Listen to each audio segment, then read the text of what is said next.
దేవుని సన్నిధిలో బాగున్నారా?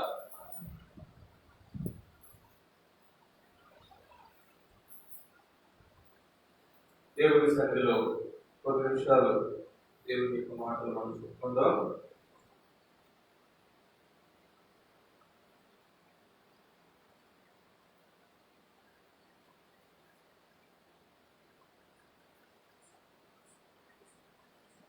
దానికి ముందుగా పోయిన వారం నాకు ఖచ్చితంగా పోతే నేనే వాక్యం చెప్పానని పోయిన వారం చెప్పుకున్నటువంటి మాటలు ఎవరికైనా జ్ఞాపకం ఉన్నట్లయితే సరే జ్ఞాపకం చేయండి. తదుపరి వాక్య భాగంలోకి వెళదాం.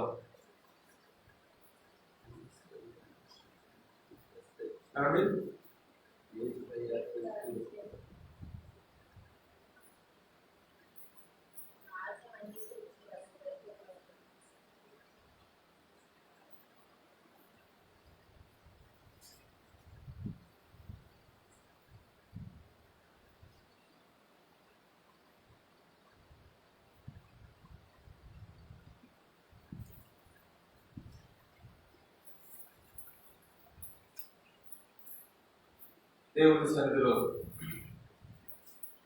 అందరికీ గుర్తుంది. ముఖ్యంగా అసలు మనం ఎక్కడ దేని గురించి చెప్తున్నాం అనేది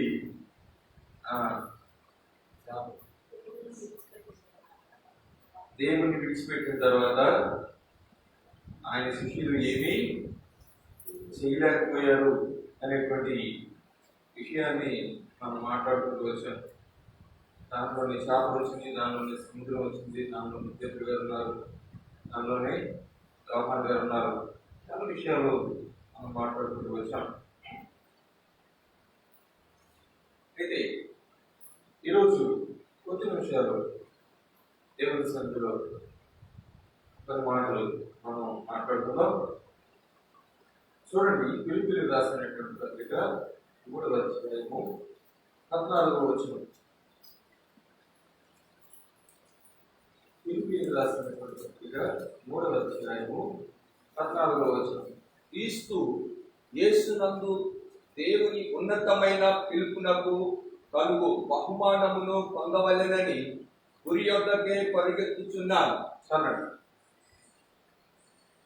క్రీస్తు యేసునందు దేవుని ఉన్నతమైన పిలుపునకు కలుగు బహుమానము పొందవలెనని గురి యొద్దకు పరిగెత్తుచున్నాడంట. ఎవరు? పౌలు గారు. ఫిలిప్పీయులకు రాస్తూ ఆయన స్వానుభవంలో నుండి మాట రాస్తూ ఉన్నటువంటి విషయం ఏంటంటే, పిలుపులకు తగినటువంటి బహుమానం పొందవలనని గురి యొద్దకు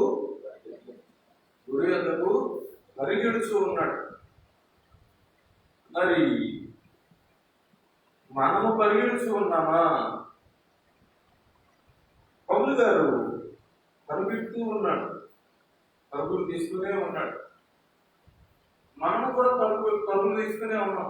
ఉదయం లేచిన దగ్గర నుండి ఏమండి, ఉదయం లేచిన దగ్గర నుండి మనం కూడా పెడుతూనే ఉన్నాం. స్కూల్కి వెళ్ళేవాళ్ళు స్కూల్కి పరుగులు పెడుతున్నారు, ఉద్యోగానికి వెళ్ళేవాళ్ళు ఉద్యోగానికి పరుగులు పెడుతున్నారు, పనులకు వెళ్ళేవాళ్ళు చేతి పనులకు పరుగులు పెడుతూ ఉన్నారు. ఇంకా ఇట్లా ఎవరి పని కోసం వాళ్ళు పరుగులు పెడుతూనే ఉన్నారు. ఎవరి పని కోసం వాళ్ళు పరుగులు పెడుతూనే ఉన్నారు. ఒక్కొక్కసారి తినక హడావుడిగా ఆంధ్రాబాద్ పరుగులు పెడుతూనే ఉన్నారు. ఎందుకు పరుగులు పెడుతున్నాం? మనమంతా ఎందుకు పరుగులు పెడుతున్నాం? దేవుడు పెట్టి నీ జానడి పట్ట నింపుకోవడానికి. అంతేనండి, అంతేనా? దేవుడు పెట్టినటువంటి ఈ జానడి పట్ట నింపుకోవడానికి. కానీ పరుగు పెట్టడం కాదు కదా, కనీసం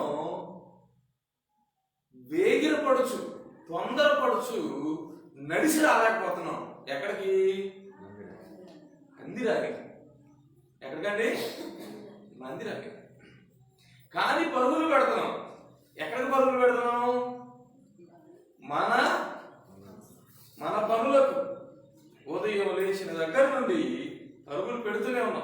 పెట్టాలి. ఎందుకనంటే చురుకుగా నుండుట గొప్ప భాగ్యం. మన పనిలో నిపుణత గలవారిని చూచితివా, వాడు సామాన్యులు ఎదుట కాదు, రాజులు ఎదుట, అధికారులు ఎదుట నిలబడతాడు. పనిలో నిపుణత ఉండాలి, చురుకుదనం ఉండాలి, ఉండాలి, బాగానే ఉంది. పని విషయంలో పరుగులు పెడుతూనే ఉండాలి. కానీ ప్రార్థన విషయంలో అంతకంటే ఎక్కువ పరుగులు పెట్టాలి. ఎందుకనంటే వారంలో సోమవారం నుండి శనివారం వరకు మనం చేసుకునేటువంటి పనులన్నీ ఇక్కడ బ్రతికేటువంటి 60, 70 లేక 80 లేక నిండు సరే 100 ఏళ్ళు అనుకోండి, ఏమంటే నిండు 100 ఏళ్ళ కోసం.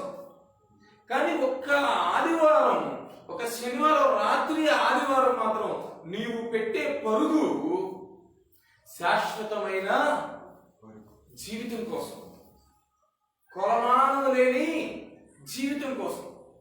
కానీ కొలమానం లేని శాశ్వతమైన జీవితం కోసం పెట్టవలసిన పరుగు అసలు కొంతమంది పెట్టడం లేదు. పరుగు కాదు కదా, నడిచి రావడానికి కూడా ఇష్టపడటం లేదు. కొంతమంది కాళ్ళు గుమ్మాలు కూడా దాటం లేదు. ఎంతమంది ఈరోజు దేవుని మందిరంలో లేరు? ఎందుకని లేరు? వాస్తవానికి దేవుడు ఈ యొక్క మందిరానికి మనల్ని తీసుకొచ్చింది ఎందుకు? దేవుడు ఈ యొక్క మందిరానికి మనల్ని తీసుకొచ్చినందుకు. మొన్న ఎప్పుడో అమ్మాయిని ఒక ఆయన దర్శిస్తే ఆయన అన్నాడు, మందిరానికి మాత్రం వెళ్ళనమ్మా, పొద్దున్నే 4 గంటలకు లేచి ప్రార్థన చేసుకుంటాను, వాక్యం చదువుతాను. ఆవిడ తీసుకుంటక ముందు వాక్యం తీసుకుంది. ఆవిడ అంటుంది, నన్ను కూడా ఆయనే లేపుతున్నారు. అంటే ఏమంటే కూడా ఆయన భక్తిపరుడు అనమాట. ఆ బాప్తిసం పొందింది, ప్రతి వారం ప్రార్థనకు వెళుతూ ఉంది. ఈయన బాప్తిసం పొందలేదు, ప్రతి వారం ప్రార్థనకు వెళ్ళలేదు, పొద్దున్న లేచి ప్రార్థన చేసుకుంటున్నాడు. ఈయన పరలోకానికి వెళ్తాడంట. ఆ మాటలు పట్టుకుని నాకు అర్థం కాదు విషయం అది. పరలోకానికి వెళ్ళడానికి ఖచ్చితంగా మందిరమే ప్రధానమైన ద్వారము. మందిరమును దేవుడు ఎందుకు ఏర్పాటు చేశాడు అంటే ఇశ్రాయేలీయుల మధ్య నివాసం చేయాలని, వారితో ముచ్చటించాలని, వారితో సహవాసము చేయాలని, వారితో ఒక సత్సంబంధము కలిగి, ఒక సాన్నిహిత్యము కలిగి, వారిని బలపరుస్తూ వారిలో ఉన్నటువంటి తరకలను మెలికలను తీసివేయాలని. ఎందుకనంటే మనము, మన దేవుడు కొమ్మరివాడు, మనము ఆయన చేతిలో మట్టి ముద్దలం. ఆయన తనకు ఇష్టం వచ్చినట్లుగా మంచి పాత్రలుగా మనల్ని చేయాలని, ఎప్పటికప్పుడు మనలను తీర్చిదిద్దాలని ప్రయత్నం చేస్తూ ఉంటాడు. వాస్తవానికి కుమ్మరివాడు ఒక కొండను చేయించి ఉండగా దాదాపుగా కొండ అయిపోయి అంచు కూడా చేసేసి ఇక కంప్లీట్గా కొద్దిసేపట్లో దాన్ని దించేయాలనగా ఆ చేస్తూ ఉన్నటువంటి కొండ చేతులనే విడిపోయిందండి. ఎక్కడ విడిపోయిందండి? కిందకు దించకముందు చేతులనే విడిపోయిందండి. ఈ చూచుచూ ఉన్నటువంటి దైవ సేవకుడు, అరే ఇదేంటి అంటే దేవుడు చెప్పాడు, నువ్వు కొమ్మరివాడింటికి వెళ్ళు అని. వెళ్ళాడు. ఆయన చేసే పని చూస్తూ ఉండు అన్నాడు. చూస్తున్నాడు. చక్కగా మంచిగా మట్టంతా పిసికాడు, దండ పెట్టాడు, చక్కగా కొండలు చేస్తూ ఉన్నాడు. బ్రహ్మాండం వస్తూ ఉంది. మంచి అందమైనటువంటి కొండలు చేశాడు. ఇంకా కొద్దిసేపట్లో 1 నిమిషం 2 నిమిషాల్లో దించి పక్కన పెడతాడనగా అది చేస్తూ ఉండగా ఆయన చేతిలోనే విడిపోయి మట్టంతా సారి చుట్టూ పడిపోయిందండి. ఇది ఆశ్చర్యం వేసింది. అరే ఇదేంటి, చేస్తూ ఉండగానే విడిపోయింది. మట్టిలో లోపమా? లోపం కలిగిన మట్టిని ఆయన కొమ్మరివాడు తీసుకోడు. కొమ్మరివాడిలో లోపమా? పుట్టినప్పటి నుంచి చేసేది పని.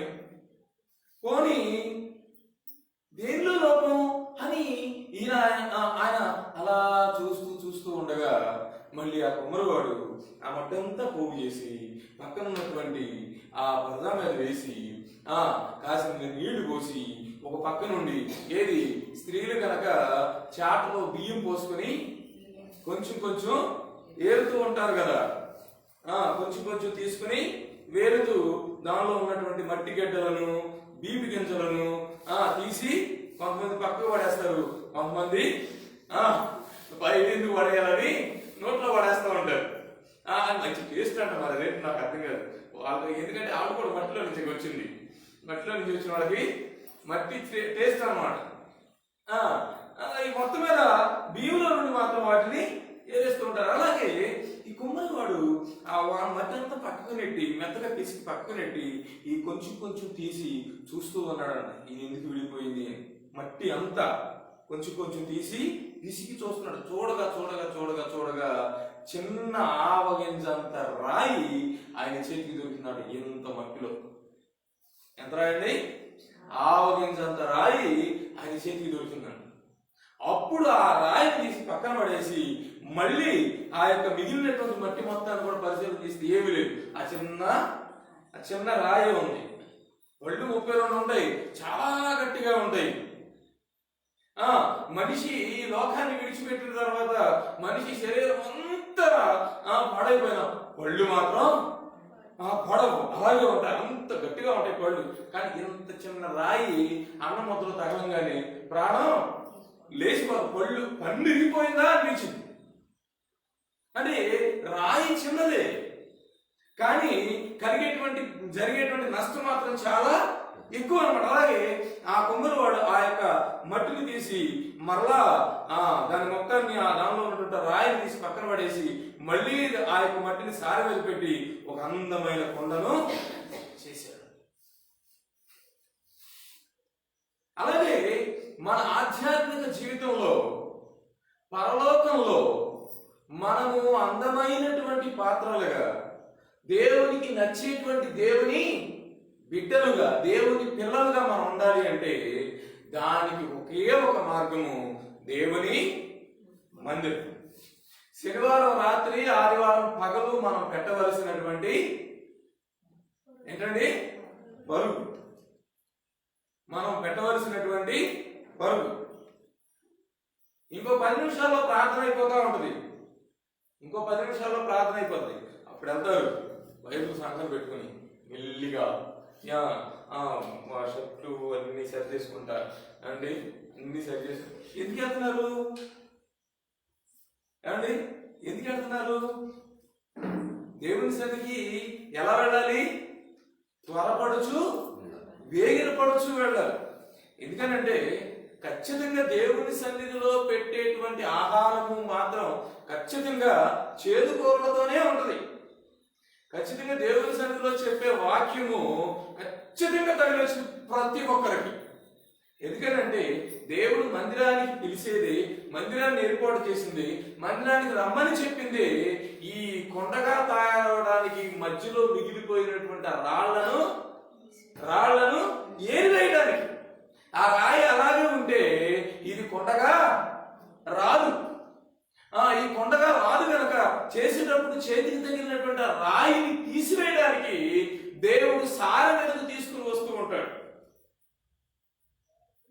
చాలా మంది యొక్క ఎందుకు ప్రజలు మందిరానికి రావడానికి వేగిర పడడం లేదు, ఎందుకు ప్రజలు మందిరానికి రావడానికి పరుగులు పెట్టడం లేదు అంటే ప్రజల యొక్క దృష్టిలో మందిరంలో మనుషులే ఉన్నారు. ఏమన్నారండి?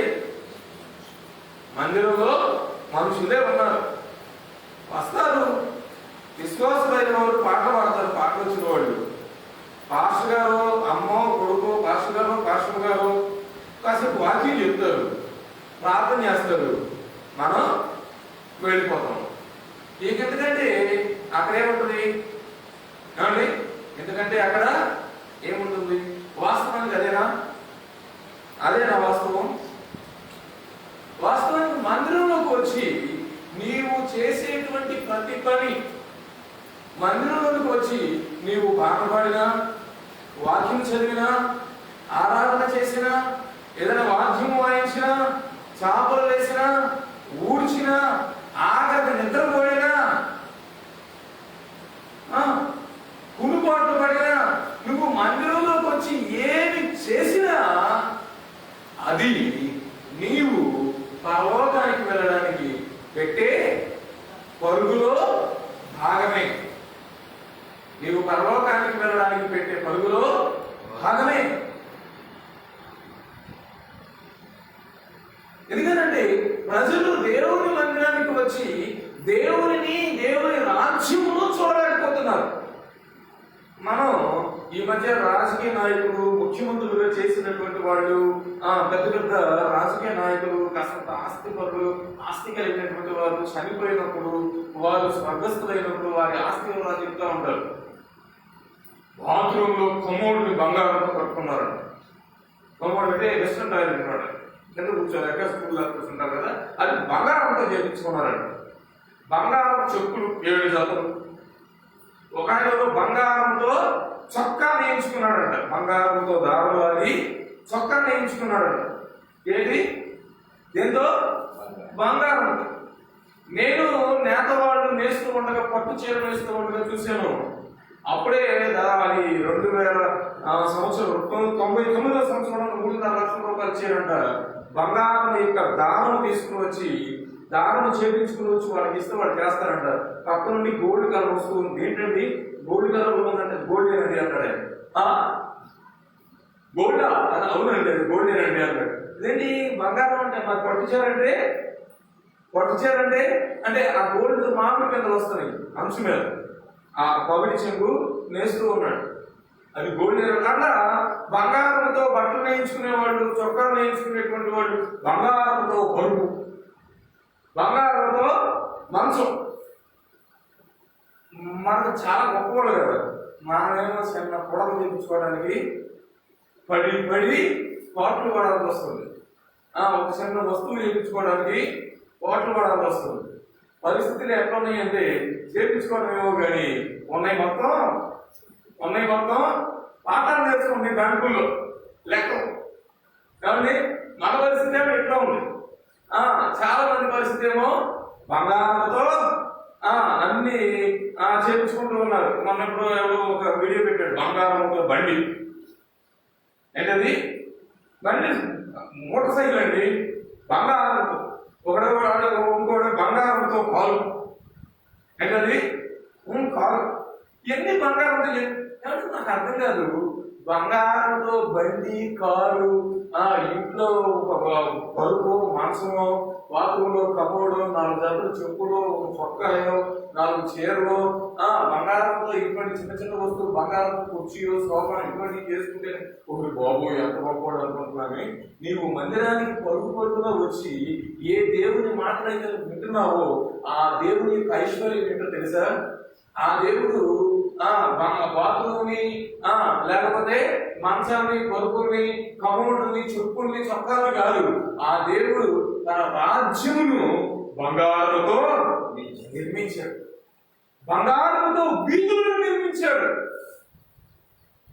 అంత ఉన్నతమైనటువంటి, మహోన్నతమైనటువంటి, అంత అత్యధికమైనటువంటి ఐశ్వర్యం కలిగినటువంటి ఆ మహాదేవునికి, మహోన్నత దేవతకు, ఆ రాజ్యములకు, శాశ్వత రాజ్యములకు వెళ్ళడానికి ఎంత పరుగులు పెట్టాలండి. ఎంత పరుగులు పెడుతున్నాం మనం. ఎంత పరుగులు పెట్టాలి. చాలా మంది రాలేదంటే అవసరం లేదు. ఏం అవసరం లేదు?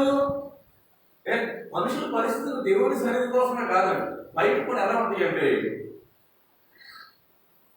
గవర్నమెంట్ స్కూల్లో చదువుతావా? కాన్వెంట్లో చదవలేదు. గవర్నమెంట్ హాస్పిటల్లో బాగోదు. మరి గవర్నమెంట్ బస్సు కాదు, ప్రైవేట్ ట్రావెల్స్ వెళ్ళాలి. గవర్నమెంట్ బస్సుల్లో ఏమండి వెళ్ళకూడదు, ప్రైవేట్ ట్రావెల్స్ లో వెళ్ళాలి. గవర్నమెంట్ చదువు అవసరం లేదు, మరి గవర్నమెంట్ కాలేజ్ అవసరం లేదు, గవర్నమెంట్ బస్సు అవసరం లేదు, గవర్నమెంట్ హాస్పిటల్ అవసరం లేదు, ఏమంటే గవర్నమెంట్ ఏం అవసరం లేదు. కానీ ఉద్యోగం కోసం వచ్చేసరికి గవర్నమెంట్ కావాలి. కాబట్టి ఏం కావాలి? ఉద్యోగం వచ్చేసరికి ప్రైవేట్ చదువు. ఏం కావాలి? గవర్నమెంట్ కావాలి. మనుషులు విధానం ఎలా ఉంటుంది? ప్రార్థనకు వస్తావా? రాను. ఆదివారం ప్రార్థనకు వస్తావా? ఎప్పుడో అరగంట ముందో, 1 గంట ముందో వస్తాం. శనివారం ప్రార్థనకు వస్తావా? చచ్చిపోతే మళ్ళా అక్కడికి వెళ్తున్నారు. అమ్మో పరలోకానికి వెళ్ళాలి. మరి పరలోకానికి వెళ్ళాలన్నప్పుడు ప్రతిరోజు ప్రార్థనకు రావాలి కదా. అసలు మొట్టమొదటిలో దేవుడు మందిరం లేదు. ఆదాము గారిని దేవుడు సృష్టించినప్పుడు దేవుడు వారి కోసం మందిరం ఏర్పాటు చేయాలి. ఏం ఏర్పాటు చేశాడు? ఏదేదో కోటను ఏర్పాటు చేశాడు. మరి మందిరం ఎప్పుడు ఏర్పాటయ్యింది? ఇశ్రాయేలును దేవుడు పరిశుద్ధ సంఘముగా పిలిచినప్పుడు వారితో కలిసి బ్రతకాలి అని, వారితో కలిసి సహవాసము చేయాలి అని, వారి జీవితాల్లో సెంటర్ పాయింట్ గా ఆయన ఉండాలి అని, వాళ్ళందరి మధ్యలో ఆయన నివసించడానికి ఇష్టపడి ప్రత్యక్ష గుడారమును మనము బుధవారం చదువుకుంటూ ఉన్నాం. మందిరమును దేని మందిరం ఎలా ఉంటుంది? ఎన్ని వందల సార్లు ఉండవు మందిరము మందిరము అని. అదే మందిరమును దేవుడు మనకి ఇచ్చాడు. ఎందుకంటే మనతో కూడా ఈ మందిరంలో నుండే మాట్లాడాలి. మనతో కూడా ఈ మందిరంలో నుండే మాట్లాడాలి. ఈ మందిరంలో నుండి మనలో ఉన్నటువంటి చిన్ని చిన్ని రాళ్లను తీసివేయాలి. ఈ మందిరంలో నుండి మనల్ని బలపరచాలి. ఈ మందిరంలోనే మనలను ఆయన శాశ్వతమైన రాజ్యమునకు సిద్ధపరచాలి. కానీ ఈ మందిరం వచ్చేసరికి కొంతమంది మనుషులు ఇక్కడ ఉన్నటువంటి దైవ సేవకులు వీళ్ళే కనిపిస్తారు. దేవుడి రాజ్యం మాత్రం మనుషులకు కనపట్ల. ఎవరైతే ఈ యొక్క మందిరమునకు వచ్చిన తర్వాత మందిరంలోకి వెళ్ళాలని ఆలోచన కలిగినప్పుడు దేవుడి రాజ్యము కొరకు సిద్ధపరచడానికి, దేవుడు నన్ను సిద్ధపరచడానికి ఇచ్చిన గొప్ప మహా అవకాశము అని ఎవరైతే అనుకుంటారో, ఎవరికైతే మనసులో ఆలోచన ఉంటుందో, ఎవరైతే మందిరం రావడానికి పరుగులు పెడుతూ వస్తారో వారు మాత్రమే గురి యొద్దకు చెప్పండి, గురి యొద్దకు పరిగెత్తుతారు. దేవుడు నిన్ను ఎందుకు రక్షించాడంటే నీకు ఒక బహుమానం ఇవ్వడానికి. ఏమిటా బహుమానం? బహుమానం ఏంటి? పరలోకం. ఆ పరలోకములకు వెళ్ళాలి అంటే, ఆ బహుమానం నువ్వు పొందాలి అంటే నీ పరుగు గురి యొద్దకు పరిగెత్తాలి. ఆ లక్ష్యాన్ని చేరుకోవాలి. చేరుకోవద్దా? లక్ష్యాన్ని చేరుకోవాలి. లక్ష్యాన్ని చేరుకోకపోతే బహుమానం ఉంటుందా? ఉంటుందండి? లక్ష్యాన్ని చేరుకోవాలి. లక్ష్యాన్ని చేరుకుంటే, ఆ గురి ఎందుకు పరిగెడుతూ ఉంటే అప్పుడు నీకు ఆ బహుమానం దక్కుతుంది. ఆ పరలోకం అనేటువంటి బహుమానం దక్కుతుంది. దేవుడు పౌరు గారిని పిలిచింది బహుమానం ఇవ్వడానికి, పరలోకం అనే బహుమానం ఇవ్వడానికి. దేవుడు మిమ్మల్ని ఇక్కడ కూర్చోబెట్టింది ఇంకా చాలా మంది ఉండాలి. వాళ్ళందరూ కూడా దేవుడు రక్షించినందుకు పరలోకమనే బహుమానము ఇవ్వడానికి. కానీ మీ హృదయం ఎంత భయంకరమైన మోసకరమైనటువంటిదో ఒకసారి ఆలోచించండి. రక్షించింది పరలోకం కోసం తెలుసు, మార్మల్స్ పొంది బాప్తిస్మం పొందిన పరలోకం వెళ్ళడానికి తెలుసు. అంతేనా? పక్క చొక్కాలు, తాటాకులు, లేకపోతే డబ్బులు, లొంగి కండలు ఇస్తారని బాప్తిస్మం పొందారు. బాప్తిస్మం ఎందుకు పొందారు? పరలోకం వెళ్ళడానికి. మన సంఘంలో ఏమన్నా డబ్బు ఇచ్చి బాప్తిస్మం ఇస్తున్నారా? లేకపోతే ఏసు బాప్తిస్మం ఇస్తున్నారా? బాప్తిస్మం ఇస్తున్నందుకు, తీసుకునేందుకు పరలోకము చెప్పండి, పరలోకము వెళ్ళడానికి. మరి పరలోకం వెళ్ళాలంటే పరుగు తీయాలి. ఏం తీయాలండి? ఆ యొక్క బహుమానము, పరలోకం అనేటువంటి బహుమానం కావాలి అంటే ఖచ్చితంగా పరిగెత్తాలి. నడవకూడదు, కూర్చోకూడదు, కదలకుండా ఉండిపోకూడదు, ఒకే చోట సర్కిల్ పడి ఉండిపోకూడదు. పరిగెత్తాలి. పరిగెత్తి ఓపిక లేకపోతే కనీసం నడవాలి. నడిచి ఓపిక లేకపోతే ఏ విధం చేతనైనా ఒక చోట నుండి మందిరం వైపు నడుచుకుంటూ మోగుతూ రావాలి. మందిరంలోకి ఖచ్చితంగా రావాలి. ఎందుకంటే ఈ మందిరంలోనే దేవుడు మీలో ఉన్నటువంటి రాళ్లను ఏరివేస్తాడు. అందుకే మందిరాన్ని ఏర్పాటు చేశాడు. నిన్ను పరలోకానికి సిద్ధపరచడం కోసమే దేవుడు మందిరాన్ని ఏర్పాటు చేశాడు. మందిరము అంటే ఎంతకి గుర్తు రావాల్సింది ఏంటంటే పరలోకము, పరలోకములో ఉన్నటువంటి దేవుడు. ఇక్కడ ఉన్నటువంటి విశ్వాసులు, లైట్లు, ఫ్యాన్లు, పాస్టగారులు, వీళ్ళు కాదు.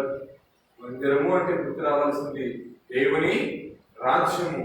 దాన్ని పొందుకోవడానికి నీవు పడే ప్రయాసం. కనుక ఆ విధమైనటువంటి గురి కలిగి మనం మన గురి ఎదురు పరిగెడుచు దేవుడు మన కొరకు సిద్ధపరిచినటువంటి ఆ బహుమానమును పొందుకుందాము. దేవుడి కొద్ది మాటలు మనం రెండు దీవించిన గాక.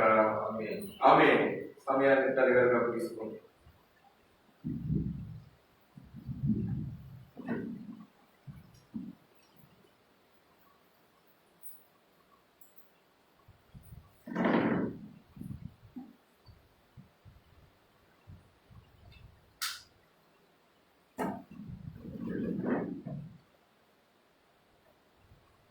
దేవునికి స్తోత్రాలు. ఇప్పుడు వచ్చిన మీ అందరికి వందనాలు తెలియపరుచుకుంటూ, అంటే రేపు నేను మందిరంలో ఉండనన్నమాట. శనివారం రాత్రి కొద్దిసేపు వాక్యం చెబుతున్నానంటే అర్థం ఏంటి? రేపు ఇక్కడ నేను ఉండను, కనకలపాలెం చర్చికి వెళ్తా. ప్రభునందు ప్రియమైనటువంటి దేవుని బిడ్డలారా, నిజంగా పరుగు పందెంలో ఉన్నామా? అసలు మనం ఉన్నామా? పందెంలో ఉన్నామా? పరిగెత్తేది ఎవరు? పరుగు పందానికి వెళ్ళేది ఎవరు? మళ్ళంటాడా? మరి ఎవరు వెళ్తారు? యవనస్తులు, ఏకలోక సంబంధమైనటువంటి పరుగు పందానికి. కానీ ఈ పరుగు పందానికి ప్రతి ఒక్కరికి అర్హత ఉంది. నిజంగా ఈ క్రైస్తత్వం అన్నది ఎలా ఉందంటే, ఈ లోకంలో సుఖంగా బ్రతకడానికి, సమృద్ధిగా బ్రతకడానికి, ఆరోగ్యంగా బ్రతకడానికి యేసు ప్రభు మన పట్ల కృప చూపాలి అంత మట్టుకు తృప్తి పడిపోతున్నారు మనుషులు. చాలా అనుకుంటున్నారు. ఆయన ఆరోగ్యం ఇచ్చి, సమృద్ధినిచ్చి, సమాధానాన్ని ఇస్తే కనుక ఏం కావాలి లోకంలో?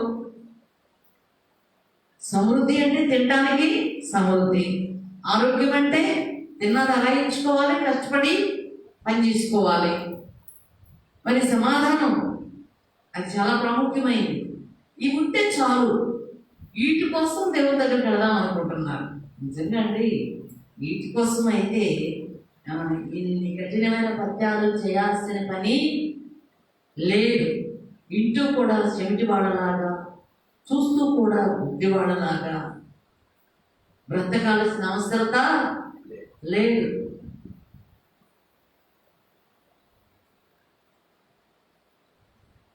ఎందుకు అంటే, నిజంగా ఒక వ్యక్తి ఈ లోకంలో ఒక అలవాటు ఏమిటంటే, అసలు యేసు ప్రభు దగ్గరికి వెళ్ళేది ఎందుకు అంటే, ఏదో సమస్య పోగొట్టుకోవటానికో, రోగం పోగొట్టుకోవటానికో, కష్టంలో నుండి, ఇబ్బందిలో నుండి విడుదల పొందటానికో అనుకుంటున్నారు. నేను ఇందాక పుస్తకాలు చెప్పిన వ్యక్తి 20 ఎకరాల రైతు. కొడుకులు ముగ్గురికి 3 ఐదులు 15 ఎకరాలు పనిచేశారు. భార్య పేరుతో ఒక 5 ఎకరాలు ఉంది, ఆయనకు 1 రోడ్డున్నర, మొత్తానికి 7.5 ఎకరం ఉంది. ఇంకా అట్ట బతుకుతున్నారంట. దాంతో మీరు బతుకుతున్నారు. 7.5 ఎకరాల పొలంతో అట్ట బతుకుతున్నారంట. అంటే ఏమి లేదు, పరిపూర్ణమైన సమృద్ధి లేదు. కొన్ని నష్టపరిహారాలు అవి చెప్తూ, అవి మా తప్పులే, అవి మేము చేస్తున్న తప్పులను బట్టే మాకు నష్టాలు జరుగుతున్నాయి అని చెప్పింది. ఎందుకంటే భర్త పరిపూర్ణమైనటువంటి రక్షణ జీవితంలో లేరు, కానీ బైబిల్ చదువుతారు, ప్రార్థన చేస్తారు. ఏంటి అసలు నీ ప్రాబ్లం ఏంటి? మందిరానికి ఎందుకు వెళ్ళమంటే, ఎల్లుండి ఏం చేస్తున్నారు? అదే అది ప్రాబ్లం. ఏంటంటే ప్రాబ్లం, ఎల్లుళ్ళు ఏం చేస్తున్నారు? ఆ వెళ్ళేవాళ్ళ కన్నా వెళ్ళను నేనే మంచోడిని.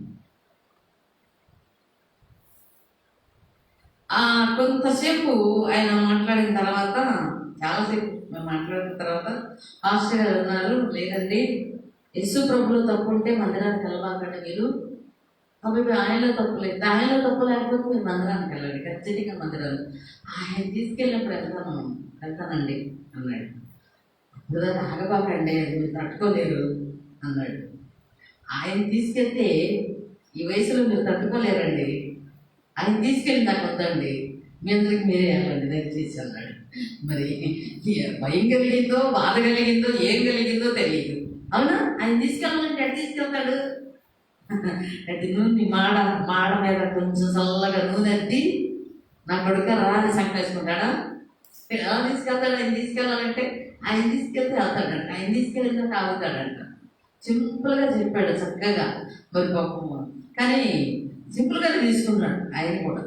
మీరు పెద్దోడండి, అప్పుడు దాకా ఆగిపోకండి, ఆయన తీసుకెళ్తే మీరు తట్టుకోలేదండి, ఆయన తీసుకెళ్ళి మీరు ఇంట్లో కూర్చోబాకండి, వెళ్ళేవాడితో మీకు మళ్ళీ ఏసైలో తప్పు ఉంటే వెళ్ళబాకండి, ఏసైలో తప్పు లేదు కనుక మీరు ఖచ్చితంగా మందిరానికి వెళ్ళాలి, బాప్తిసం పొందాలి, ఈ రెండు జరగాలి అంటే సరేనండి అన్నాడు, ఒప్పుకున్నాడు చివరికి. మరి ఎందుకు అనే ప్రాబ్లం ఏంటంటే, ఎవరైనా చూస్తున్నాడు ఆయన, అసలు మనం పరిగెత్తే మన రూట్ ఎలా ఉంది, మన మార్గం ఎలా ఉంది, మన అడుగులు ఎలా ఉన్నాయి, మన పరుగు ఎలా ఉంది, మన ప్రయాణం ఎలా ఉంది, అసలు నేను ఎక్కడికి వెళ్ళగలను, పరలోక రాజ్యంలో కంటితోనన్నా గుమ్మాన్ని చూడగలనా, అసలు అక్కడ దాకా వెళ్ళగలనా, లోపల అడుగు పెట్టే పొజిషన్ నాకు ఉందా, అది నేను సంపాదించుకున్నానా? మనిషికి ఇది అర్థం కావడం లేదండి, ఇది అర్థం కావడల్లా. పక్కోడు ఎట్టున్నాడు, వెనకోడు ఎట్టున్నాడు, ముందోడు ఎట్టున్నాడు, వాళ్ళని వాళ్ళతో ఎందుకు, వాళ్ళని చూడమని బైబిల్ నీకు ఎక్కడా చెప్పలా? చెప్పిందా? నీ పక్కన చూసి భక్తి నేర్చుకొని ఎక్కడన్నా బైబిల్ చెప్పిందా? చెప్పలేదు. కాబట్టి దేవుని సన్నిధికి వెళ్ళేది ఎందుకంటే, చూడండి కీర్తన భాగంలో నుంచి 20వ కీర్తన 2వ వచనాన్ని చదువుకుందాం.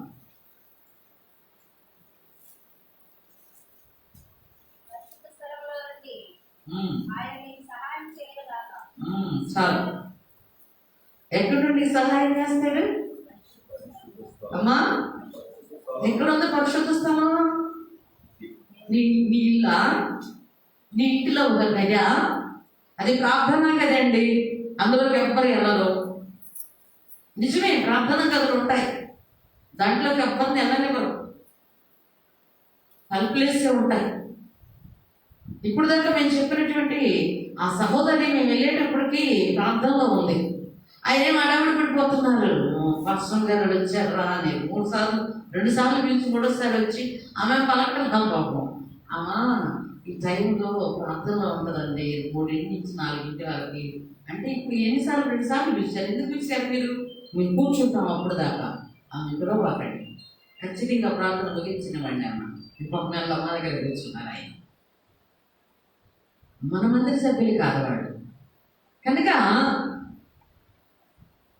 ఆ ఒక ప్రత్యేకమైన గది ఉంది, వాడు చాలా గదిలో ఉండేది వాడి ఇంటికి. ఒక ప్రత్యేకమైన ప్రార్థన గది ఉంది. ఆ గది ఎప్పుడు తలుపులేసి ఉంటాయి, పిల్లలు పెద్దలు చెడబడ తిరగడానికి వెళ్ళడానికి అవకాశం ఇవ్వరు దానికి. కనుక ఆ ప్రార్థనా గది పరిశుద్ధ స్థలం అయిద్దా అవదు. చాలా మంది ఇంటి మీద కట్టుకుంటున్నారు ప్రార్థన గదులు, కాస్తంత సీమెల్ల కలిగిన వాళ్ళు. అది ప్రత్యేకమైన ప్రార్థన గదిగా ఉండాల్సిందే అని. అది పరిశుద్ధ స్థలము కాదు, ఉండాలి, వద్దంటల్లా. నీకు ప్రార్థన స్థలము, ప్రార్థన గది, ప్రార్థన సన్నిధి, నీకు ఒక ప్రత్యేకత, ఒక ఏకాంతంగా దేవుడితో గడిపేటువంటి ఏ స్థలం నీ ఇంట్లో ఉండటం మంచిది, నీకు ఉండాలి. కానీ ఇక్కడ అంటున్నాడు, ఎక్కడి నుండి నీకు ఆయన సహాయం చేస్తాడు? చదవండి, మీరందరూ తలలో వచ్చి ఒక మాట చదవండి. పరిశుద్ధ స్థలములో నుండి ఆయన నీకు సహాయము చేయగాక. ఏది పరిశుద్ధ స్థలము? మీరు కూర్చున్నారు, ఇది అతి పరిశుద్ధ స్థలము అంటారు, బయటి ఆవరణం అంటారు. ఎక్కడి నుండి సహాయం చేస్తాడంట ఆయన? పరిశుద్ధ స్థలములో నుండి. పరిశుద్ధ స్థలములో నుండి ఆయన నీకు సహాయము చేయనుగాక. అంటే పరిశుద్ధ స్థలములోనికి మనం రాకముందే ఆయన కన్నులు ఈ స్థలాన్ని చూచుచున్నాయి. ఎంత త్వరగా, ఎంత ఆదుర్తగా, ఎంత ఆసక్తిగా మందిరం చుట్టుపక్కల బిడ్డలు, క్రైస్తవ బిడ్డలేనండి, ఎంత నిర్లక్ష్య వైఖరండి దేవుని సన్నిధి అంటే, దేవుని మందిరం అంటే. పరిస్థితి బాగకపోతేనో, వాతావరణం సహకరించకపోతేనో, శరీరం సహకరించకపోతేనో మానేయటం సాధ్యమే కదండి. దేవుని మందిరములో వారములో 3 దినాలు ప్రార్థన జరుగుతుంది. 7 రోజుల్లో ఎన్ని రోజులు? 3 రోజులు. 3 రోజులు వచ్చి ఎన్ని గంటలు జరుగుతుంది? 3 రోజులు 6 గంటలు.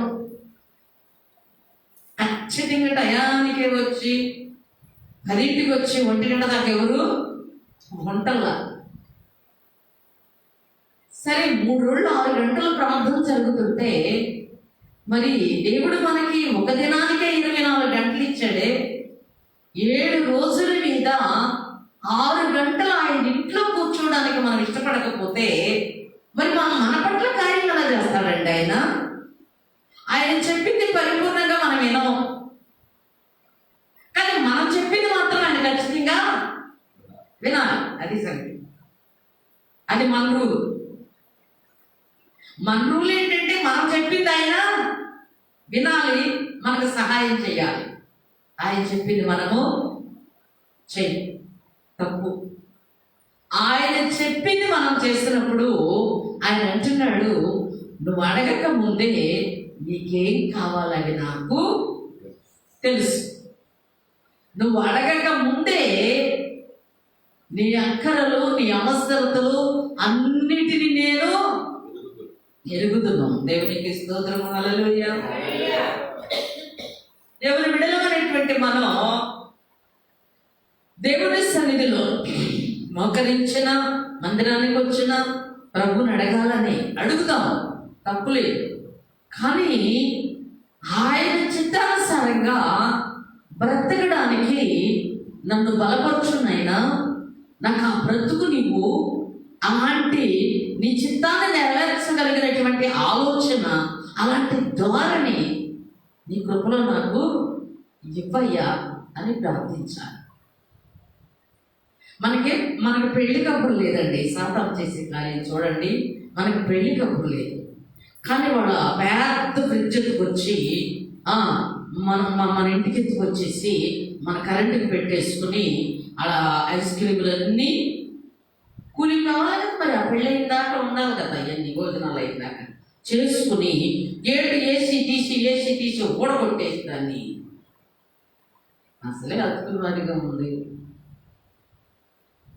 ఆ రాత్రి అక్కడే వచ్చేసి 2వ రోజు మేము బయటికి వెళ్తున్నాము. నిన్న మాస్టర్ గారు, నేను మొబైల్లోకి కాదు, 2 మొబైల్లోకి వెళ్ళాము. తర్వాత ఆయన చర్చికి వెళ్ళారు వాళ్ళు.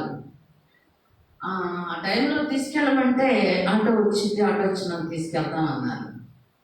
మేము అక్కడి నుంచి 1 గంటకు తిరిగి వచ్చే వాళ్ళకి ఫ్రిడ్జ్ వేసుకుపోయారు, డోర్లు భారం బగలుగా తీసి వెళ్ళిపోయారు, ఓడగొట్టేసి. కోపం వచ్చిందా రాదా చెప్పండి? కొనుక్కుంటామా కొనుక్కోమా? బాధ కలిగిద్దా కలగదా? కలిగింది. కోపం వచ్చింది, గొనుగుడు వచ్చింది, బాధ వచ్చింది. కొన్ని గంటలు ఈ పని చేసి నేను 4 తర్వాత అనుకున్నాను, ఏంటిది, ఏం జరుగుతుంది నాలో? ఇదంతా ఎవరు చేసే పని? వాడు చేస్తున్న పని కదా. ఏంటి గొనుగుడు, ఈ సనుగుడు, ఈ కోపం ఏంటిదంతా? అడిగేద్దాం వెళ్ళి. ఏంటి అడిగేది? నీ మొహం, నువ్వు ఎవరు వస్తున్నావు? అసలు ఏంటి గొనుగుడు, ఈ కోపం ఏంటి? నిజం కదా, దేవుని స్తోత్రం. కలుసుకున్నారు కదండి. గేట్ ఓడగొడితే లేవానికి మళ్ళీ దేవుడు 10 రోజులు పోతే కొత్త గేట్ ఎత్తాడు ఏమాలి. దేవుని స్తోత్రం. అలానే బాధపడకూడదు. నాకు బాధ లేకుండా సహాయము చెయ్యి, ఆ మనసు లేకుండా సహాయము చేయనాయన అని ఎప్పుడైతే దేవుడి సన్నిధిలో ప్రార్థన చేశానో అప్పుడు నా హృదయంలో ఏం కలిగింది? సమాధానం కలిగింది. ఆ గురుగుడు, ఆ బాధ అనేది నన్ను విడిచిపెట్టి వెళ్ళిపోయింది. చూసారా శాస్త్రంలో మనం ఎలా ఎన్ని రకాలుగా మన సమాధానాన్ని దొంగిలించాలని, మన భక్తిని బలహీనపరచాలని ఎన్ని రకాలుగా ప్రయత్నిస్తారు. అప్పుడు అనుకున్నాను ఇదంతా వాడి ప్లాను.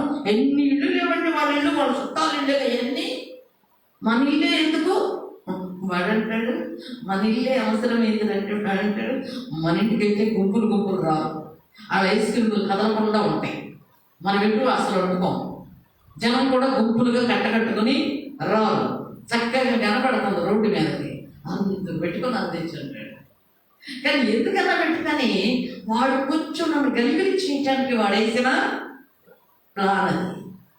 దానిని గుర్తించి కొద్ది సమయం గడిచిన తర్వాత ఆ బాధలో నుంచి అద్భుతంగా నేను బయటికి రావడం జరిగింది. బాధ కదా, ఆ హృదయంలో ఏంటది కోపం.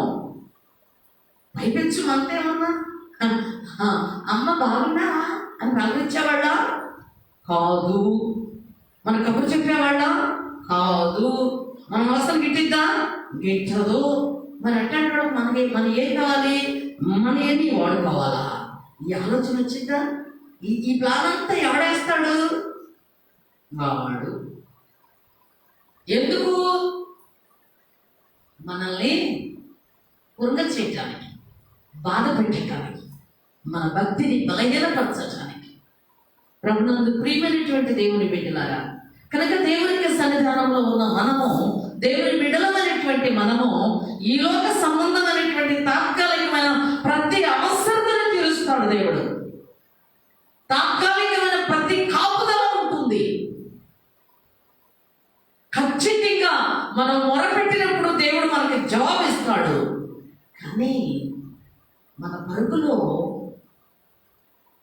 గురియొద్దుకు పరిగెత్తవలసినటువంటి మన పరుగులో మన ఆలోచన, మన యొక్క గురి అసలు ఎప్పుడైనా జ్ఞాపకం వస్తుందా? పరలోక రాజ్యం రోజులో ఒకసారో, కొన్ని వారాలకు ఒకసారో ఎప్పుడైనా గుర్తుకొస్తుందా పరలోక రాజ్యం? ఎలా ఉందంట మన కోసం సిద్ధం చేసిన రాజ్యం? ఎలా ఉంది? బంగారం చెప్పులు చేయించుకొని ఒకడు ఎగిరి పడతాడు, బంగారం మంచం చేయించుకొని ఇంకొకటి ఎగిరి పడతాడు. వాళ్ళ గొప్పతనాలు వాళ్ళు చూయించుకుంటున్నారు. మరి ఈ రాజులకు రాజైనటువంటి ఈ రాజు బిడ్డలు ఈ లోకములో వెనకబడిన స్థితిలో ఉన్నా, ఏమి లేకపోయినా బ్రతికినంత కాలంలో కాయకష్టం చేసి ఈ పొట్ట నింపుకుంటూ వచ్చిన ఆ రాజ్యం కొరకు ఎదురు చూస్తూ, ఆ రాజ్యం కొరకు సిద్ధపడిన జీవితాన్ని కలిగి, ఆ రాజ్యానికి వెళ్ళాలనేటువంటి ఒక ఆలోచన, ఒక గురి కలిగి, ఆ రాజ్యానికి కలిగిన ప్రయాణికులుగా మనం సిద్ధమవుతూ ఉంటే, ఇక యుగయుగాలు ఈ క్రైస్తవ బిడ్డ జీవించేది ఎక్కడా? బంగారపు వీధుల్లో. దేవునికి స్తోత్రం. హల్లెలూయా, హల్లెలూయా, హల్లెలూయా. బంగారపు వీధుల్లో. ఎప్పుడైనా తలుసుకుంటున్నారా? ఆ రాజ్యాన్ని ఎప్పుడైనా మనోనేతృత్వం చూస్తున్నారా? గుర్తుకొస్తుందా? చెప్పండి. అమ్మ బాబాయ్ ప్రార్థనకి వెళ్ళకపోతే ముందు దైవ సేవకులు ఊరుకోరు, తర్వాత ఏమ నష్టం కలిగిద్దో యామెత్తు వారము ఇలా వాళ్ళ హెంగతో 2 గంటలేగా ఏమన్నా చెప్పండి.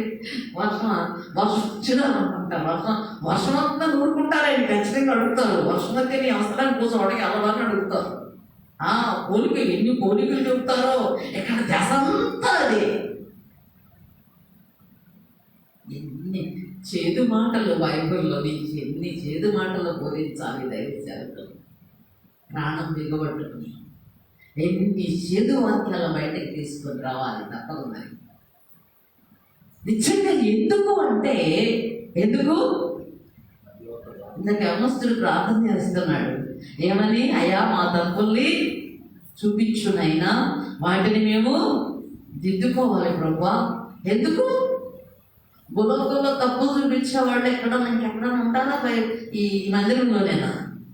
మందిరంలో తప్ప ఎక్కడ ఉండరు. గొప్ప చేసేవాళ్ళు ఉంటారు కదా, తప్పులు చూపించేవాళ్ళు ఉండరు. అయ్యారండి వచ్చారా, అరేండి కూర్చోండి కూర్చోండి. వ్యాపారస్తులు గౌరవిస్తారు, ఎక్కడైనా సరే గొప్ప చేస్తారు, హెచ్చిస్తారు. తప్పులు కనపడేది ఎక్కడ? మందిరంలో, బైబిల్లో.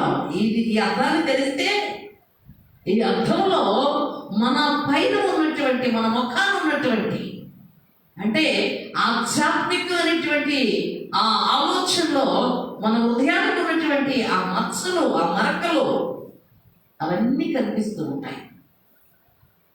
వాటిని ఏం చేసుకోవాలి? మొగ్గుని విడిచిపెట్టేయాలి. ఇంకోటి ఏంటంటే త్వరలో మెడుకులు రావాలి, మనకి త్వరలో రావాలి. మనం ఎవరివి అనేది ఆ గుర్తింపు మనకు త్వరలో రావాలి. ఒకరోజు కూడా గడిచి వెళ్ళిపోకూడదు. అప్పుడు దాకా అక్కడే కూర్చుని అక్కడే సతమతం అయిపోతూ ఉండకూడదు. దేవుని బిడ్డలు అనేటువంటి మనం దేవుని రాజ్యానికి సిద్ధపాటు కలిగినటువంటి ప్రయాణికులుగా ఉండాలి. అంతకు మించినటువంటి భాగ్యం ఏముందని చెప్పండి ఈ లోకంలో? ఉంటే ఎంత, లేకపోతే ఎంత. కష్టపడి బతికిన ఆరోగ్యం అండి, బతికిన కాలం అర్థం చేసుకుని బతుకుతాం. సంపాదించి ఏంటి సంపాదించేది? ఎందుకని? ఏం చేసుకుంటున్నారు చెప్పండి? ఏం చేసుకుంటున్నారు? సంపాదించినోడు ఎత్తుకుని పోవటం లేదు, సంపాదించినోడు ప్రాణంలో ఇక్కడ ఆగిపోవటం లేదు. ప్రాణం ఆగటం లేదు, ఇది పోవటం లేదు, అన్నది ఎక్కడెక్కడే ఆగిపోవడం. కనుక దేవుని బిడ్డలు అనేటువంటి మనం, దేవుని స్వచ్ఛమైనటువంటి మనం, దేవుని రక్తములో కడగబడినటువంటి మనం దేవుని రాజ్యానికి ప్రయాణికులుగా సిద్ధపాటు కలిగినటువంటి జీవితంలో ప్రయాణం చేయవలసినటువంటి వారిమై ఉన్నాం. ఒకరోజు క్రిస్మస్ 4 సంవత్సరాలు అవుతుంది, 2016లో అనుకుంటా. 16 ఒక ఎవరొస్తున్న కనగలవరం పాలనకి వచ్చాడు క్యాండిల్ సర్వీస్. వచ్చిన దగ్గర నుంచి అతను నేను గమనిస్తూ ఉన్నాను. ఎవరు నాకు అనిపిస్తున్నారు, ప్రత్యేకంగా అడ్డొచ్చి చూస్తున్నాడు. అంటే అసలు ఈ భక్తి చేసేవాళ్ళు అది ఎందుకు తీసుకుంటారు నాకు అర్థం కావట్లేదు. ఈ భక్తి చేసేవాళ్ళు ఏంటి, ఆ కానుక తీసుకోవడానికైనా తెల్లారి కట్టేది, ఆ కాను కోసమైనా ఇక్కడికి వచ్చేది. అబ్బా ఇచ్చి ఇచ్చి ఇచ్చి ఎంత తింటారండి. మన ఒక యవనస్తురాలు కాదులే, మన పెళ్ళైనమ్మా, 2 బిడ్డలు తల్లి మాస్టర్ గారికి ఫోన్ చేసి యేసు ప్రభు రక్తం అంట ఉచితంగా ఇచ్చాడంట, అది ఉచితంగానే తీసుకోమని చెప్పాడంట మనకి. అన్నయ్య మీరు కానుకలు ఎందుకు పడుతున్నారు అని అడిగింది. ఆ మాస్టర్ గారు ఎవరో చెప్పాడంట ఒక కానుక పట్టకూడదని. ఏం లేదండి, దర్శనం చూసాం, సేవకు వచ్చాం అంతే. 3 పొక్కట్లు పెట్టాం, లేదా 2 పొక్కట్లు పెట్టాం.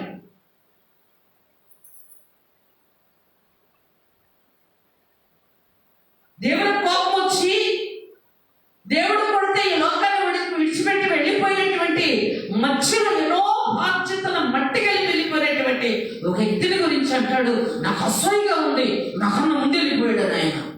ఈ బాధ్యత ఎవడంటే ముందు కూర్చున్నాడు, మారు మనసు పొందాల్సింది, దిద్దుకోవాల్సినాడు ఎవడన్నా ఉంటాడు ఇంకా అక్కడ? ఎవడన్నా దిద్దుకుంటాడా? అరే మనం కూడా తప్పు చేసి తొందరగా చద్దాం అనుకుంటారా కూర్చున్న వాళ్ళు? ఆ పాస్టర్ గారు చెప్పాడు అప్పుడు కాను పట్టకూడదు అని. 10 మంది అక్కడ వలలో పాల్గొనేది. 100 రూపాయలు. అబ్బా కానుక పెట్టిలో 10 రూపాయలు వేసి మళ్ళీ 10 రూపాయలు అంటే కష్టమే, 2-10 కష్టమే. ఇక్కడ ఉంటారు సుతారు 100 రూపాయలు ఉంటాయి ఇప్పుడు అక్కడ. అసలు ఈ గ్రామానికి ఎందుకు వస్తున్నారు, ఈ పని ఎందుకు చేస్తున్నారు, ఎంతమంది మనుషులు ఉన్నారు, ఎంత రాబడి వస్తుంది, ఎలా బ్రతుకుతున్నారు, ఎంత ఖర్చు పెడుతున్నారు దేవుని పరిచయకి? ఇది అనవసరం మనకి, ఇది అనవసరం. వాళ్ళు గడ్డి తిని, వాళ్ళు మంచినీళ్ళు తాగి తెల్లకట్టలేసి మన కోసం ఆడవాలి. అది పర్లోక రాజ్యానికి వెళ్ళాలి, ప్రయాణికులుగా సిద్ధపడమని మధ్యలో కానుకలు చెప్తారు. ఎందుకండి మరి వీళ్ళకి అక్కర్లేదు కదా, వీళ్ళు ఎందుకు చెప్తారు? అవి కూడా మీకోసమే. ఒక తాగుపోతాడైనా ఎత్తుకొని చెప్తాడు మాకు అన్నం లేకపోతే. ఎవడు నేసన్ గారికి అగ్గిపెట్టి ఇచ్చాడంటే అగ్గిపెట్టి కాదు, అగ్గిపెట్టి కోసం ప్రార్థన చేస్తున్నాడు ఆయన. నేను ఎక్కడికి వెళ్ళను, అగ్గిపెట్టి నాకు కుట్టేనే నువ్వు నేను స్టవ్ ముట్టించి అన్నం వండుకుంటా, లేకపోతే నేను అన్నం వండుకోను. ఈరోజు నేను వెళ్ళను, నా చేతిలో డబ్బులు లేవు, అగ్గిపెట్టలేదు స్టవ్ ముట్టించుకోవడానికి, వండుకోవడానికి అన్నీ ఉన్నాయి. వచ్చి పడ్డాడంట ఫుల్గా తాగి. యశ్వంత్ గారు అనుకుంటా తలుపు మీద, బాబా ఎవరైతే తలుపు తీశాడండి. యశ్వంత్ గారు నా ప్రార్థన అన్నాడంట. ప్రార్థన చేశాడంట. 10 రూపాయలు తీసి చేతిలో పెట్టి వెళ్ళిపోయాడండి. ఎప్పుడో సంగతి అది, ఇప్పుడు కాదు. 30 సంవత్సరాల క్రితం 10 రూపాయలు అంటే చాలా గొప్ప కానుక. అప్పుడు రూపాయి గొప్ప. 10 రూపాయలు చేతిలో పెట్టి వెళ్ళాడంట. అగిపెట్టి ఎంత అప్పుడు? 10 పైసలు. ఎన్ని అగిపెట్టలు అవుతాయి? పోషిస్తాడా తాగుబోతుల చేత? పురుషులు మీలో కూడా చాలా మందికి తెలుసు, బాబాయ్కి కూడా తెలుసు. ఆశీర్వాదంగా చేత నన్ను పోషించలేదా దేవుడు? ఎవరు ఆశీర్వాదం కాదు నాకు తెలుసా? తెలియదు. ఆయన మొక్క నేను చూడలా. పాప ఆయన ఇప్పుడు భూమి మీద లేడు. ఈ జ్ఞానం పంపించేవాడు దర్శనం భాగం. ఆయన పోషిస్తాడా దేవుడు? ఎందుకు చెప్తా వాటిని గురించి? మీరు శాపగ్రస్తులుగా ఉండకూడదు. భూమి మీద మీరు శాపాన్ని అనుభవించకూడదు. ఆయన దానికి ఇచ్చే ఆశీర్వాదాలు తెచ్చిపెట్టుకోండి నెత్తి మీద. 1 రూపాయి ఆయనకి ఇచ్చి 9 రూపాయలు నీ పొట్టలో వేసుకో. అద్భుతమైన దీవెన పొందు. పరలోకానికి వెళ్ళడానికి మార్గాన్ని సిద్ధం చేసుకో. మాకోసం కాదు, మమ్మల్ని ఎలాగైనా పోషిస్తాడు పిలిచిన దేవుడు. పిలిచినా నీకు తెలీదా పోషించడం? తెలుసా తెలీదా? మేము నమ్మకంగా ఉంటే చాలు. మన నమ్మకత్వాన్ని బట్టి, మా కన్నింటిని బట్టి ఖచ్చితంగా దేవుడు పోషిస్తాడు. ఒక్కసారి ఆలోచిస్తారా మీరు ఎప్పుడైనా? దైవ సేవకునికి ఎన్ని రకాలైనటువంటి దేవుని మాటలు ఉన్నాయండి. ఉపదేశం పొందువాడు ఉపదేశించు వారికి మీరు తినే పదార్థాల్లో భాగము ఇవ్వాలి. ఇస్తున్నారా? మరి వారానికి వచ్చి ఎంత తింటారు మీరు? ఎంత భాగం ఇస్తున్నారు మీకు మీకోసం బోధించే వాళ్ళకి? అసలు ఆ భాగం దగ్గరికి వెళ్ళండి. ఈ భాగానికి అమ్మో గుండి జారిపోతుంది. 10 రూపాయలు 1 రూపాయికి ఆ భాగం దగ్గరికి వెళ్ళండి. మీరు వారానికి ఎంత తింటున్నారు? ఆ వారంలో ఎంత భాగం ఇస్తున్నారు? బోధకులకి ఎంత ఇస్తున్నారు? నేను ఎందుకు చెబుతున్నానంటే, ఈ పరలోకం అనేటువంటిది వదిలిపెట్టి ఈ చిన్న చిన్న పట్టుకుని ఏలుకాడుతూ మరి అది ఎందుకు చెబుతా? అది కూడా మీకోసమే. పరలోకానికి వెళ్ళేటువంటి మార్గంలో అది కూడా ఒక అద్భుతనీయమైన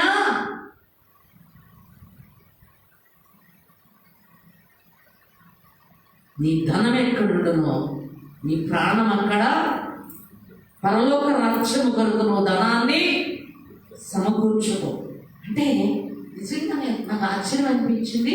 నేను అనుకున్నాను, ఆ యవనస్తులు చూసి అనుకున్నాను, నాకు ఎవరు జీవితం వెంట గమనించామంటే, మీకు ఒక కళ్ళు 2 కళ్ళు ఉన్నాయి, నాకు కూడా 2 ఉన్నాయి. కానీ నా 2 కళ్ళు కొన్ని 100,000 మందిని కూడా చూడవచ్చు. కూర్చున్న మీరు నన్ను ఒకదాన్ని చూస్తారు. ఆ కదలికలు, ఆ గమనం, ఆ ఫీలింగ్, అక్కడ ఏం జరిగిందో ఆలోచించే శక్తిని దేవుడు ఇస్తాడు.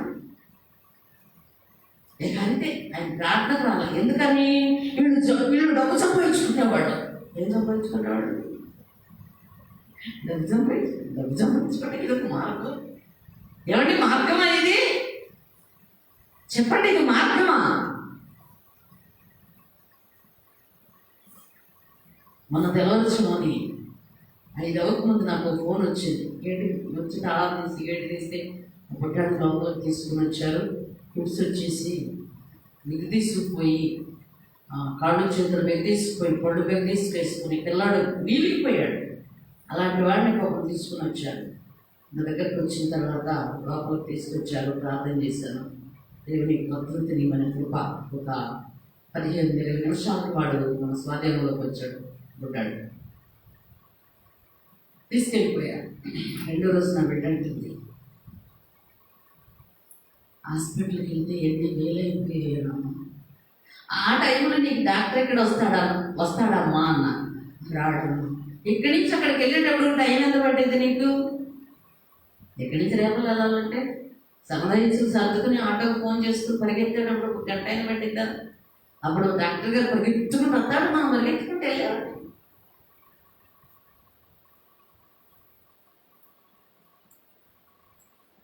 మేము ప్రార్థన చేయించుకుని 100 కానుకలు వచ్చామంటారు. ఎంత తెచ్చారంట? ఎంత తెచ్చారు? ఒక యవనస్తులు ఉద్యోగానికి వెళ్తా అంతకుముందు చాలాసార్లు ఏదో బాగా ప్రాబ్లం, బాగా పరిస్థితిని చెప్పి ప్రార్థన చేయించుకుంటూ వచ్చాడు. చివరికి తను ఇక పరీక్షకి వెళ్తూ ప్రార్థన చేయించుకుని నేను వచ్చినా కనపడతానమ్మా అన్నాడు. అంటే ఒకవేళ అందరితో పాస్ అయితే ఒక 100 రూపాయలు మొహాన్ని పడేద్దాం, వచ్చి ఫెయిల్ అయితే ఇక అసలు కనపడాల్సిన పని ఏం తిరుగుతుందండి, ఎవరికి ఇస్తారండి? ఏంటండి ఆలోచన? నేను దేవుడికి ఇస్తున్నా. ఆ తండ్రి నా జీవితంలో, నా బ్రతుకులో చేసేటువంటి మేలు, ఉపకారం ఒకటి, అది కృతజ్ఞత భావం. రెండోది కొంత లెక్క. ఏంటండి అది? లెక్క. భాగం ఇవ్వాలంట. భాగం ఇవ్వాలా? ఇవ్వమన్నాడా దేవుడు? అన్నాడా? ఉపదేశం పొందేవారు ఉపదేశించుచున్న వారికి నువ్వు తినే మంచి పదార్థాలన్నిటిలో ఏమి ఇవ్వాలి? భాగం ఇవ్వాలి. ఎంత భాగం ఇవ్వాలో ఇంత అని చెప్పాలి. ఎంత ఇస్తే అంత. కొంచెంగా ఇత్తవాడు కొంచెమైనా పంట పోయిను, విస్తారంగా ఇత్తవాడు విస్తారమైన పంట పోయిను. మేమే ఇవ్వాలి, మేమివ్వలేము. మేము వాళ్ళు తెల్లగట్లేసి మా కోసం ప్రార్థన చేయాలి. అర్ధరాత్రులు మేమైతే మా కోసం ప్రార్థన చేయాలి. ఎప్పుడు ఫోన్ చేస్తే అప్పుడు మా కోసం వాళ్ళు ప్రార్థన చెయ్యాలి. వాళ్ళు గడ్డి తిన్నా పర్వాలేదు, వాళ్ళు పస్తున్నా పర్వాలేదు, మా కోసం ప్రార్థన మాత్రం. అని ఒక్కవేళ ఎవరైనా అనుకుంటే అంతకన్నా కీడే ఉంటుందండి. చెప్పండి, ఏముంటుందండి? ప్రభునందు ప్రియమైన దేవుని బిడ్డలారా, ఈ ప్రయాణంలో, ఈ పరుగులో ఎన్నో మనల్ని ఇబ్బంది పెట్టేటువంటి, ఇబ్బందికరమైనటువంటి ఎన్నో ఉన్నాయి. వాటన్నిటిని ఎదిరించి, వాటన్నిటిని ఓడించి, అవి సవినీయంగా మనం గ్రహించి తెలుసుకుని దైవ చిత్తానుసారంగా అందులో మనం ప్రయాణము చేయాలి. వెళతాం, ఖచ్చితంగా గమ్యాన్ని చేరగలం. నేను ఎందుకు ఆ చిన్న మాట చెప్పానంటే చెప్పగలను, మీ అందరికి అర్థమైపోవడం కదా పెళ్ళి ఎక్కడ అయిందో ఏంటో అనేది. ఎందుకు నేను చెప్పాల్సి వచ్చిందంటే కనీసం ఒక రోజు కాదు, కొన్ని గంటల్లోనే దేవుని మహాకృపతో నాకేం ఆలోచన వచ్చింది? ఇదంతా నేను కొనటం సనగటం నా కొడుకు వెళ్తానే ఉంటాడు. చూడరా ఎట్లా చేస్తాను చూడండు. ఎవరు అడిగారు? నిన్ను అడిగారా? ఎవడు అడిగాడు వచ్చి నేను అడిగినాడు అంటాడు. అత్త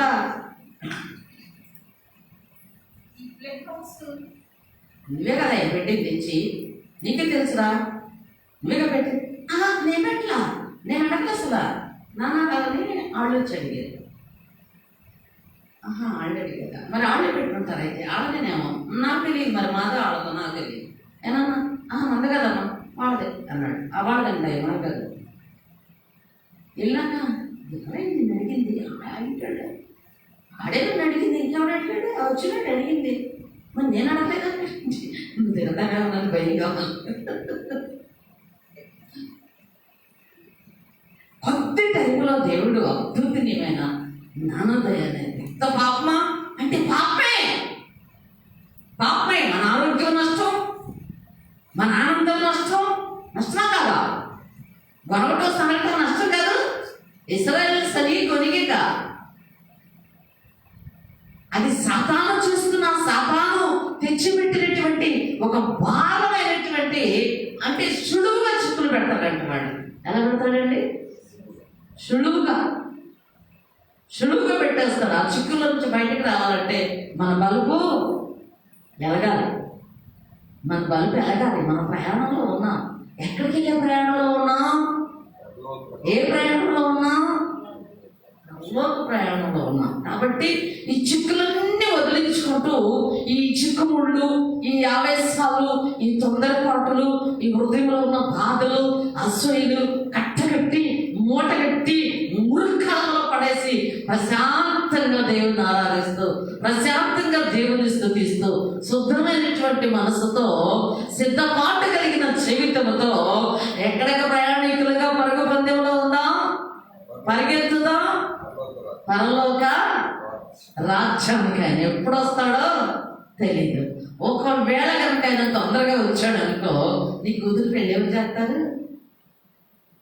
నేను ఉంటా, నాకు ఎక్కడేమంటావా? ఉంటావా? వస్తావా? వస్తావా? వస్తావా? Very good. గ్యారెంటీనా? అది ఉండాలి, అది ఉండాలి. ఏది ఉండాలి? ఇంత బతికి ఇంత క్రైస్తత్వం చేసి, ఇంత ప్రార్థన చేసి, ఇన్ని సహిస్తూ, ఇంటికి తలంచుతూ, ఆయనతో కూడా వెళ్ళలేని జీవితం, అంతకన్నా దుఃఖకరమైన జీవితం మరొకటి లేదు. కాబట్టి దేవుని బిడ్డలైనటువంటి మనం దేవుని యొక్క సన్నిధానంలో మనం పరిగెత్తే ప్రయాణంలో ఉన్నాం. దేనికి? గురి వద్దకి. ఏమిటి మన గురి? బంగారపు రాజ్యంలోకి. ఏ రాజ్యంలోనికి? బంగారపు రాజ్యం. అక్కడ ఊడ్చుకోవడం ఉండదు, తవ్వుకోవడం ఉండదు, కడుక్కోవడం ఉండదు, ఉతుక్కోవడం ఉండదు, ఏమీ ఉండదు. అబ్బా ఎంత హాయిగా అనిపించింది అది గుర్తొస్తే నాకు. అయ్యేటప్పుడు పని చేయాలి, ఎప్పుడు ఈ బాధ్యతలు వెళ్ళిపోతాయా అనుకుంటాను. అయ్యేటప్పుడు పనిలో చూపెట్టాలి, నీరసంగా నిద్రపోతున్నా. అక్కడ ఏమి ఉండవు, అసలు ఆ బాధేమి ఉండదు. కనుక అక్కడికి చాలామంది ఆ పరుగు పందెంలో, ఆ పరుగులో మనం ఉన్నాం. ఖచ్చితంగా ఉంటాం, ఖచ్చితంగా ఆ గురి దగ్గరికి మనము చేరుకోవాలి. అలాంటి పట్టుదల కలిగి పట్టించేద్దామండి. ఈ మధ్యలో ఈ లోకంలో ఉన్నాయి లేని సమస్యలు, బాధలు, కష్టాలు, లేక ఆర్థికమైన ఇబ్బందులు, అనారోగ్యాలు ఇవి వస్తూ ఉంటాయి, పోతా ఉంటాయి, వస్తూ ఉంటాయి, పోతా ఉంటాయి. ఏది సాధ్యమే. ఈ పెద్ద లెక్క ఇదియే కాదు. ఏది వచ్చినా విడిపించడానికి ఒక ఆయన మనకి ఉన్నాడు. ఖచ్చితంగా ఆయన మనల్ని ఏ లోకంలో విడిపిస్తాడు. ఆ లోకం కోసం మనం ప్రయాణికులుగా సిద్ధపడదాం, పరిగెత్తుదాం. ఎన్నో రకాలుగా పరుగులు. కానీ దేవుని మందిరానికంటేనే నిర్లక్ష్యమైనటువంటి సుఖం. నేను అనుకుంటాను, ఈ కూర్చున్న మీ అందరిలో ఆతురపడేది ఆదాబాబు ఎప్పుడే అనుకుంటే. ఎందుకంటే ఒక తాళం తీయాల్సిన పని వాళ్ళంతా ముందు చేస్తారేమో, కనుక నేను ముందు వెళ్ళాలి అని ఆయన మనసులో పరుగు. ఒకవేళ ఆయనకు ఆలస్యం అవుతుంటే, బాబు నువ్వన్న ముందు వెళ్ళదా అంటే, ఆయనకు ఆలస్యం అయినప్పటికీ కూడా ఆ మనసులో ఉన్న ఆదుర్త, పరుగును చూసారా, అది చాలా గొప్పది. అన్నిటిలో ఆత్మీయ జీవితంలో అలాంటి ఆశ కలిగి, అలాంటి పరుగు కలిగి, అలాంటి సిద్ధపాటు కలిగినటువంటి జీవితంలో ఉందాం. పరలోక రాజ్యాన్ని మనము, బంగారపు దేశాన్ని మనము స్వతంత్రించుకుందాం. బంగారపు రూపంలో ఇక్కడ ఉంటారు. అది మట్టి, ఈళ్ళు మట్టి. కానీ అది మట్టి అయ్యే రాజ్యము కాదు. యుగ యుగాలు జీవించేటువంటి ఉన్నతమైనటువంటి రాజ్యం పరలోక రాజ్యం. ఆ రాజ్యం కోసం సిద్ధపడదాం. సిద్ధపాటు కలిగిన జీవితంలో మనందరం ప్రయాణికులుగా ఉందాం. ఓపికతో పరిగెత్తుదాం, గురి ఎత్తుగా పరిగెత్తుదాం. అట్టి సహాయం పరిశుద్ధాత్మ తండ్రి మనకు దయచేయను గాక. ఆమేన్. మోకరించి ప్రార్థన చేసుకుందాం.